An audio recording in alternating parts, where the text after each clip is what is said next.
Hey NAMIC fan, welcome to our first ever NAMIC YouTube channel. We are glad that you guys subscribe below and are following us today. My name is Brittany McCarthy. I'm the co-chair of the Millennials Committee for the NAMICNY chapter. Hey guys, I'm Novia Rose. I am the social media co-chair for NAMICNY, and I am also a digital editor by day and a media maven. Hi everybody, this is Radia Barnes, the president of the New York chapter of NAMIC. Thank you and welcome to our YouTube channel. Hi everybody, my name is Carvel Wallace and I'm the VP of the NAMIC New York chapter. Today we will be discussing a table talk on Black History Month. So stay tuned and enjoy. Like and comment below. It is such a perfect time to speak about Black history in Black History Month of February. And then I think there's a lot of Black history facts that haven't been told. For one, the one thing that I recently learned about was a teenager named Claudette Colvin. Forgive me if I said the name wrong, but she was one of the originals who refused to give up her seat on a bus, and it was 9 months before Rosa Parks did it, but she never got the credit for it or recognition that she actually stood up for herself, and that's interesting. So I guess my question to the group is, have you ever discovered anything outside of what people have been teaching you about Black history? I think they don't teach us enough when we are children in school about Black history. We just know about the basics, right? Yeah. Martin Luther. Even me, I find that in this new age of social media, you are constantly learning new things with all the memes that are floating around. I just learned about one the other day about the first African American woman to drive a bus, and she's like located in Chicago. It's like you see all these things that float around on social media. So I think it's good and it's bad. Yeah. You know, I think those stories should be told, and even if it's things that we don't necessarily know the whole story about, like Ruby Bridges, I don't think that she's talked about enough. And there's a lot there who have made tremendous strides and made history, and I don't think that they're talked about. Yeah, definitely, especially I do think it's very important that we know our history, and unfortunately our history has not been taught to us, but it's coming out now. Hidden Figures, that movie. Oh yeah. I knew nothing about those brilliant women until that movie came out. Right, so right. It's just, we have to bring our own stories to the forefront, and I think that's what's happening now. I also would add, because I feel like I'm a broken record with this, but if you are Black and you have time, you need to go to DC and go to that museum. The museum. The African Museum. It's on my list. You leave just feeling so empowered after all learning that we basically created everything, So I would recommend everyone to go there. And if you go there, go for like a whole weekend. Don't just try to go in a day. Yeah, I heard you can't do every Yeah. single day. You have to keep going back. So what do you think currently that's happening, that's progressing in the Black history? I mean, for me, I feel like Barack and Michelle Obama are kind of like the two. Mom and dad. Yeah, like mom and dad, like that. They're so relatable, and even not just for people of color, just people in general. You can see how so many people across the United States just gravitate towards them. And honestly, like Michelle Obama, just looking at her and her presence, and actually just knowing that she is one of the smartest first ladies, graduating from Princeton and Harvard. Yes. the smartest first lady. Yes. Yeah. So just, seeing that is inspiring to me personally. Just definitely politics right now is hot. You have a lot of Black candidates, a lot of Black politicians, a lot of people speaking their mind. Auntie Maxine, she Reclaim my time. is making her presence known. She's standing up. She's not afraid to speak up. So definitely, I think this is our time in politics. What do you think? Do you think that the media and networks should do more in Black history, or do you think that they are currently stepping it up a little bit?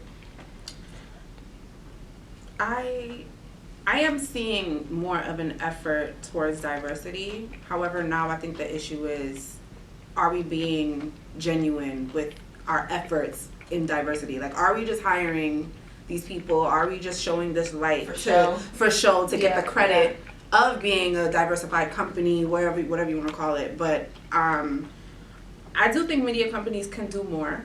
We shouldn't just leave it up to BET. Like, if we're talking about entertainment and media, right? We shouldn't just leave it up to BET. Or even when I'm watching TV on a regular day and I'm seeing certain things, like, why is this an all-white cast? Or, you think about things like that. Mm-hmm. But absolutely, I think they should be doing way more. I do think that social media is helping a lot with us being informed and letting the world know exactly what the black culture is doing. I would agree with that. I do also agree that sometimes networks, they like to show off, like, oh, we have a new CEO. The CEO is black. What about your CEOs that you had years ago? You wouldn't say anything about them, but now that they're black and you want to get credit for it. So I feel like now, like, the thing is doing, the word for the year is diversity. And, everyone loves that word diversity, but it's like, are we really being true to our people, or are we just showing off at a point? And I think that's a even bigger conversation to have amongst black people, individuals, ourselves, and to have as a community, a whole world. So. Right. No, I agree with you guys. I feel for Black History Month, there are so many companies, media, entertainment, tech, who are all, showing and rallying behind Black History Month. But I feel like it's more just a conversation for the 28 days. It's a 365 conversation, and that needs to continue after Black History Month. I see that even at the company that I work for, where, they are, campaigning and they do have the ally there, but I also look at it like, okay, they do have these PSAs that are coming out, but not just having a PSA, also, talk to the people who are within that company. Have that conversation like, hey, if you want to have the stories that are out there for diverse people, you got to have the people in-house also to do that. If you don't have those people in-house, you're not going to be able to make those strides in, to that next level. And sadly, a lot of the networks, and you and I know this, Carvel, when we speak to them, they may think because they have urban programming that they are diverse. Yes. There might be like 3 black people in their whole entire office, but because they have a black show, they think that they're doing something. So that is something else that maybe they don't realize it, maybe they don't get it. So those conversations do need to be had.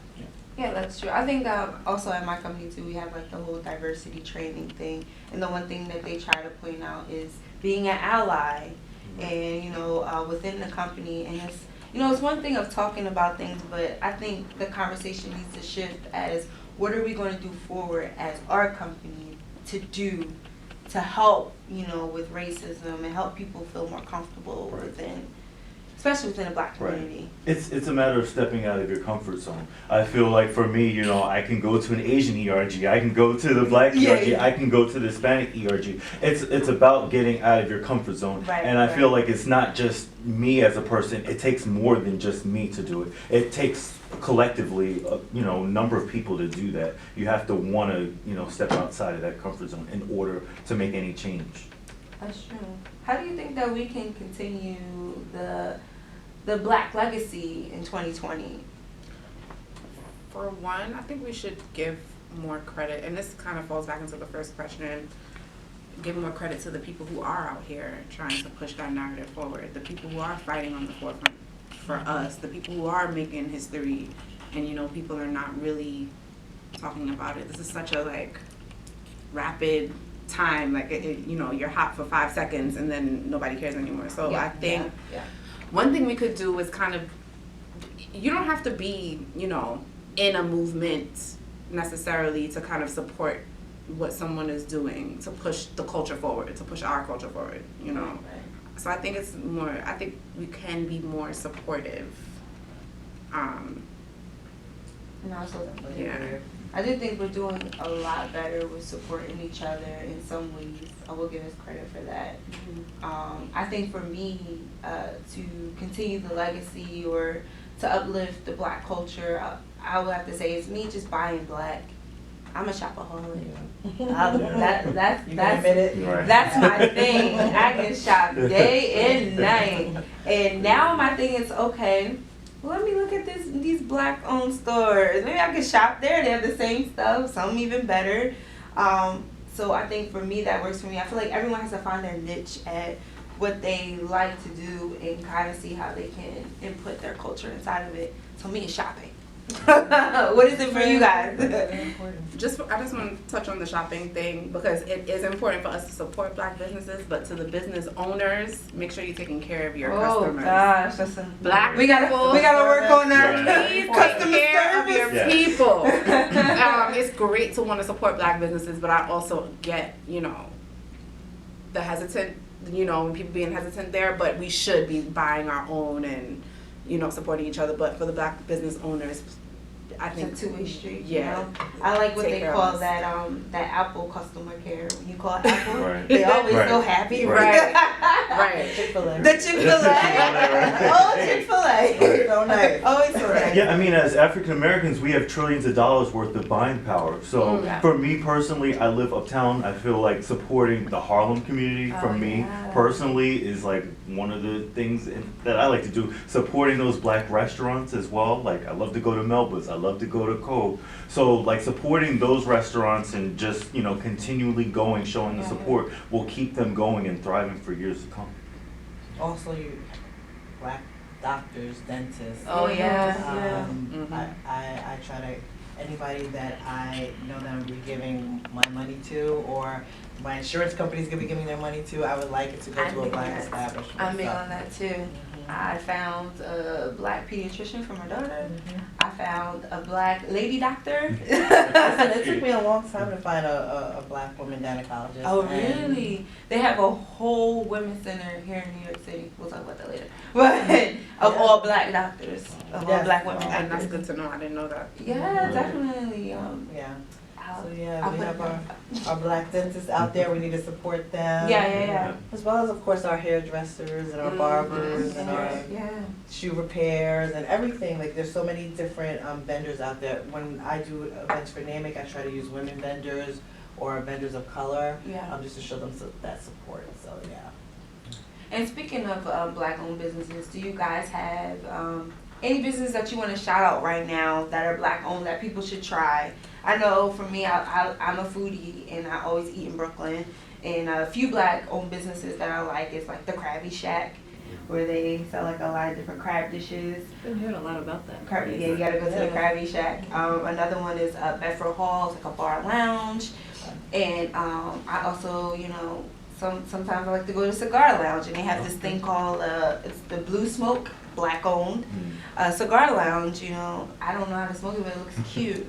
I think I look cute, but those are different things like that. I know you guys are in Harlem, so what do you think? Some great places in Harlem.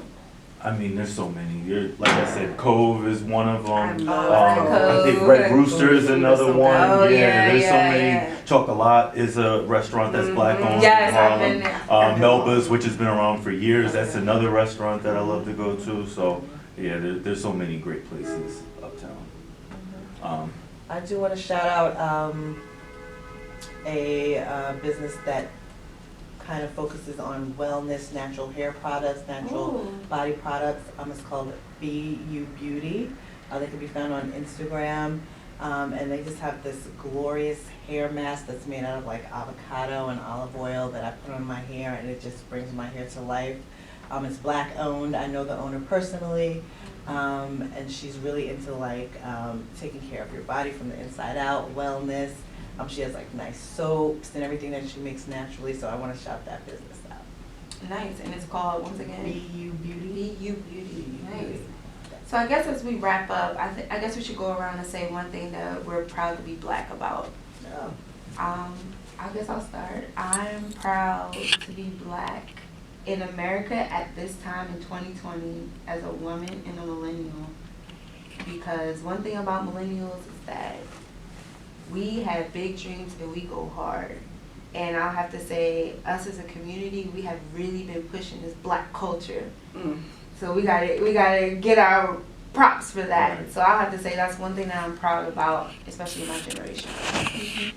Charlamagne says this all the time, and it just resonates with me every time. It is a privilege to be Black, and I honestly, truly believe that.